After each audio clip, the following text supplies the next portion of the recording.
Hello நண்பர்களே, குவைத்தில் அஃபிஷியலாக 5 நாட்கள் தொடர் விடுமுறை அறிவிக்கப்பட்டுருச்சு. எல்லா வெளிநாட்டவர்களுக்குமே இந்த விடுமுறை பொருந்தும் அப்படின்னு சொல்லியிருக்காங்க. உண்மையா இல்லையாங்கிறத பார்க்க போகிறோம். குவைத்தில் நிறைய சிறுவர்கள் வாகனம் ஓட்டி, குவைத்தி குழந்தைகள் வாகனம் ஓட்டி பிடிபட்டிருக்காங்க. குவைத் பற்றிய பல முக்கியமான தகவல்கள் இருக்குது. வீடியோ முழுவதுமாக பாருங்கள். முதல்ல மகிழ்ச்சியான செய்தியை பார்த்துருவோம். குவைத்தில் தொடர்ந்து 5 நாட்கள் விடுமுறை அப்படின்னு சொல்லியிருக்காங்க. 25, 26, 27 3 நாட்கள் குவைத்தினுடைய நேஷனல் மற்றும் லிபரேஷனுக்கான செலிப்ரேஷனுக்காக விடுமுறை. வெள்ளிக்கிழமை அதை தொடர்ந்து வரக்கூடிய நார்மல் ஹாலிடே, சனிக்கிழமையும் விடுமுறை அப்படின்ட்டு குவைத்தினுடைய அமைச்சகம் வந்து தெரிவிச்சிருக்காங்க. இதை பொறுத்த வரைக்கும் வருடம் இந்த விடுமுறை அப்படிங்கிறது குவைத்தில் விடப்பட்டுக்கிட்டு இருக்கு.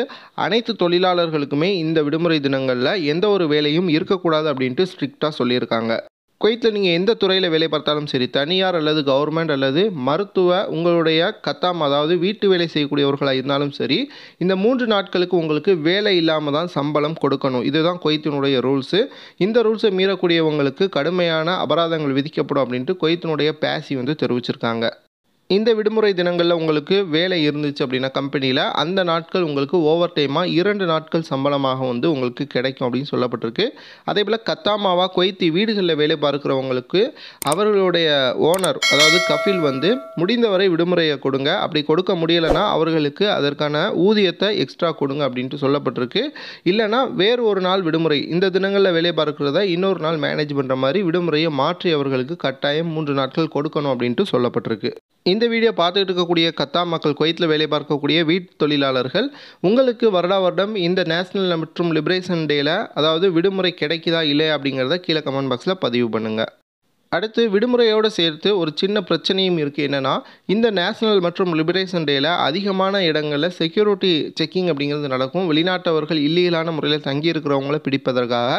ஏற்கனவே இப்போ நீங்கள் வீடியோவில் பார்த்துட்டு இருக்கக்கூடிய காட்சிகள் என்ன அப்படின்னு பார்த்தீங்கன்னா, 2 நாட்களாக நடந்த செக்யூரிட்டி செக்கிங்கில் வாகனங்கள் நிறையா பறிமுதல் செய்யப்பட்டிருக்கு. அதாவது உரிமங்கள் சரியாக பராமரிக்காமல் அல்லது இன்சூரன்ஸ் போடாமல் நம்பர் பிளேட் பிரச்சனையில் இருக்கக்கூடிய பல வாகனங்கள் பிடிபட்டிருக்கு. 21 நபர்கள், தேடப்படக்கூடிய நபர்கள் கைது செய்யப்பட்டிருக்காங்க. 10 குவைத்தி சிறுவர்கள் வந்து வாகனங்கள் ஓட்டியிருக்காங்க. அதாவது அவர்களுக்கு வாகனம் ஓட்ட அவர்களுக்கான வயசு வரலை, ஆனால் வாகனத்தை எடுத்திருக்காங்க. அவர்களுடைய பெற்றோர்களை கூப்பிட்டு தற்பொழுது விசாரணை நடந்துக்கிட்டு இருக்கு. 3 நபர்கள் சிவில் ஐடி இல்லாமல் குவைத்தில் சுற்றி இருந்திருக்காங்க. அவர்களுமே பிடிச்சு ஜெயிலில் வச்சுருக்காங்க. குவைத்தில் எங்கே போனாலும் சரி, சிவில் ஐடி உங்களுடைய ப்ரூஃப் எதையாவது கையில் வச்சுக்கோங்க. டிரைவர்களாக இருந்தீங்கன்னா கண்டிப்பாக டிரைவிங் லைசன்ஸை வச்சுக்கோங்க. அடுத்து குவைத் உள்துறை அமைச்சகம் குவைத் போலீஸ்க்கு ஒரு முக்கியமான சர்க்குலர் வெளியிட்டிருக்காங்க. பொது இடங்களில் யூனிஃபார்மோட நீங்கள் வந்து இருக்கக்கூடாது அப்படின்னு சொல்லியிருக்காங்க. குறிப்பாக மால்கள், அதே போல் மக்கள் அதிகமாக கூடக்கூடிய இடங்களில் டியூட்டி இருந்துச்சுன்னா மட்டும்தான் உங்களுக்கு யூனிஃபார்ம் இருக்கணும். டியூட்டி இல்லாத டயத்தில் யூனிஃபார்மை போட்டு வெளியிடங்களுக்கு போகக்கூடாது அப்படின்ட்டு சொல்லியிருக்காங்க. ரீசெண்டாக சில இடங்களில் பொய்யான போலீஸ் உடை அணிந்து உங்களுடைய சிவில் ஐடியை கூட உன்னை செக் பண்ணணும், இந்த மாதிரி சில ஏமாற்று வேலைகள் நடந்திருக்கு. இதற்காக இந்த அறிவிப்புகள் வந்து வெளியாக இருக்குது.